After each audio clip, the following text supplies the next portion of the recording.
Suatu ketika Sulaiman alaihi salam lagi ceramah, kira-kira seperti sekarang. Tiba-tiba datang tamu tadi, undang dan berkatalah tamu tadi, "Assalamualaikum ya Rasulullah." "Waalaikumsalam." "Mari masuk." Masuklah tamu tadi, duduk. Nabi lanjutkan ceritanya. Belum selesai Nabi cerita, tiba-tiba tamu tadi minta izin. "Ya Rasulullah, karena ada pekerjaan saya penting, tidak bisa dimajukan, tidak bisa diundur, saya minta izin pamit dulu." Nabi Sulaiman katakan, "Silahkan, pergilah tamu tadi." Sepeninggal tamu tadi, Nabi bertanya kepada seluruh hadirin, "Saudara-saudara sekalian, ada yang tahu siapa itu tadi tamu?" "Tidak ya Rasul, Anda yang lebih tahu." Nabi Sulaiman lalu berkata, "Itulah tadi yang memisahkan harta kalian di dunia ini.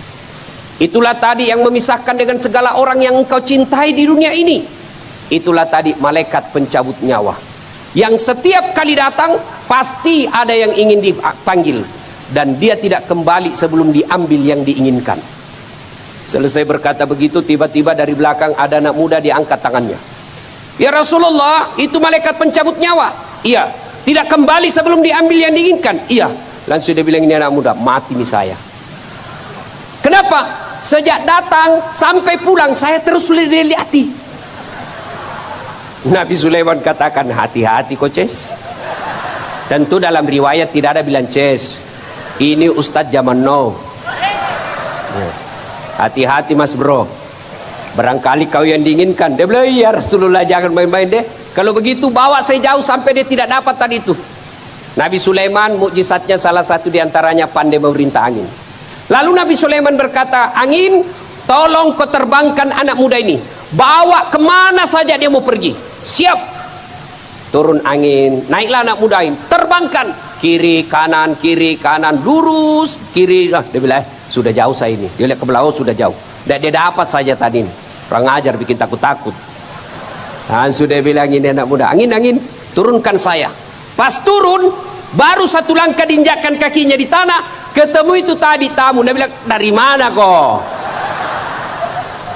"Onna Paulo tajak kokwe. Dari tadi saya tunggu kau di sini. Makanya saya cepat tinggalkan majelis itu, karena di sini takdirmu harus saya cabut nyawamu." Dia hindari kematian, justru dia datangi. Kisah ini membenarkan firman Allah, "Kullu nafsin sa'ikatil maut." Tungke maki nyawai pasti mati. Semua yang hidup pasti akan mati. Nah, biasa kalau kita cerita kematian, ada anak muda yang tanya saya, "Ustadz, kalau orang sudah meninggal itu apa otomatis sampai akhirat? Apa sudah sampai surga atau neraka?" Tidak. Rasulullah, kekasih kita, junjungan para nabi, sampai sekarang pun belum masuk surga. Orang yang telah meninggal dunia sekarang belum sampai di akhirat. Nah, untuk sampai di akhirat itu ada pintu-pintu yang kita lalui, ada tangga-tangga yang harus kita lewati. Apa tangga dan pintu yang dilalui untuk sampai ke akhirat? Mari kita simak satu demi satu. Dalam kitab Durratun Nasihin dijelaskan, untuk sampai ke akhirat itu minimal ada 4 tangga yang dilewati. Yang pertama, ada yang disebut sakaratil maut. Apa itu sakaratil maut? Orang Perancis bilang ipamadangi. Perancis itu Pare-Pare dan sekitarnya. Nah, sakaratil maut. Bagaimana kondisi dan keadaan orang menghadapi sakaratil maut? Tergantung amalnya ketika hidup. Ketika dia hidup agamanya Islam, tingkah lakunya Islam, rajin hadir salawatan seperti ini, insya Allah sakaratil maut mati dalam keadaan Islam.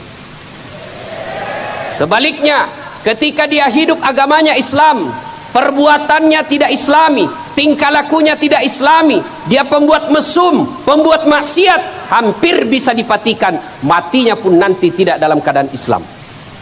Pertanyaan, adakah orang Islam mati tidak dalam keadaan Islam?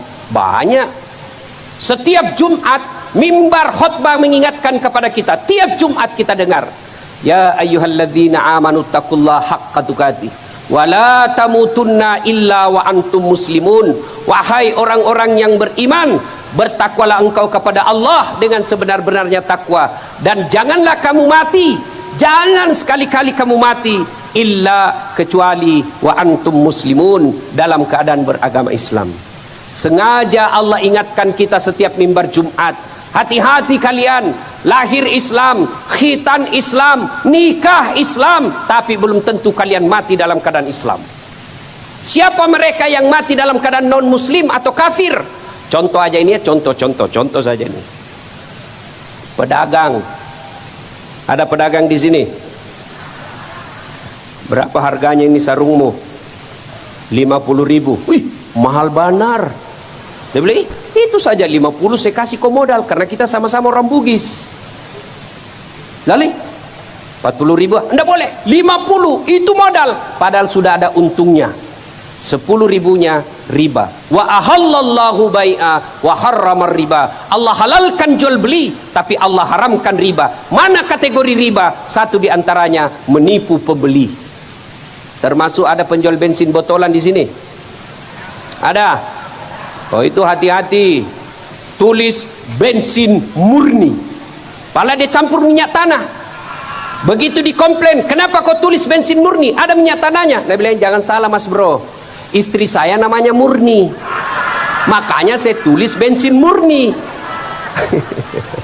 Manusia boleh kalian tipu, tapi demi Allah, Allah maha tahu. Contoh lagi nih, contoh. Ada oknum penegak hukum.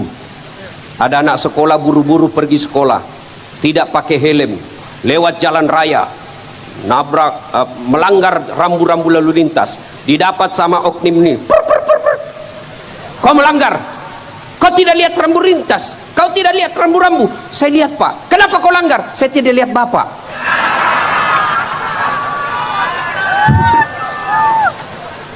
Kamu melanggar, tilang. Aduh pak, motornya temanku ini pak. Nah, kalau begitu selesaikan di tempat. Pak, cuma 30.000 uangku, kasihan. Ini juga mama saya yang kasih untuk ongkos. Sudahlah, coba lihat dompetmu. Oh betul 30.000. Ya sudah, ambil 10.000, mari 20. Makan coto. Ini oknum. Makan coto di pinggir jalan. Makan coto 248. 2 mangkok coto 48 ketupat. Kenapa? Ketupatnya gratis. Makan sempoyongan keluar terlalu kenyang, sambar motor, sak, mati. Matilah kalian dalam keadaan kafir. Kenapa? Ada barang haram dalam perutnya. Contoh lagi nih, contoh lagi. Contoh aja ini, contoh. Anak gaul yang banyak tato di badannya. Plebe cap kupu-kupu. Lalu, ayo saweran, 5.000 pertama. Saya 10.000. Kamu 30.000. Cukup 50.000. Apa dibeli? Anda usah vodka, mahal. Apa? Lempox. Lempox campur racun tikus. Beleng-beleng. Kenapa Lempox kau minum racun tikus? Akhirnya isap. Bikin komunitas remaja bernapas dalam kaleng.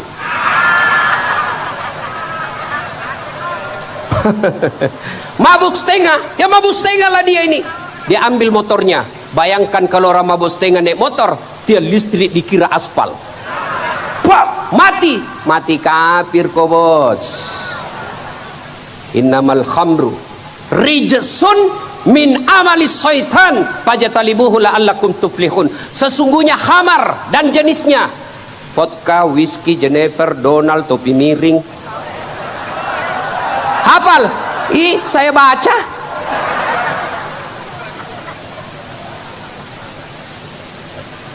Minuman keras jauhi anak muda.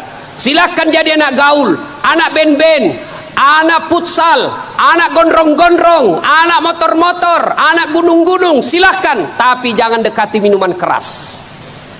Satu-satunya minuman keras yang halal, es batu.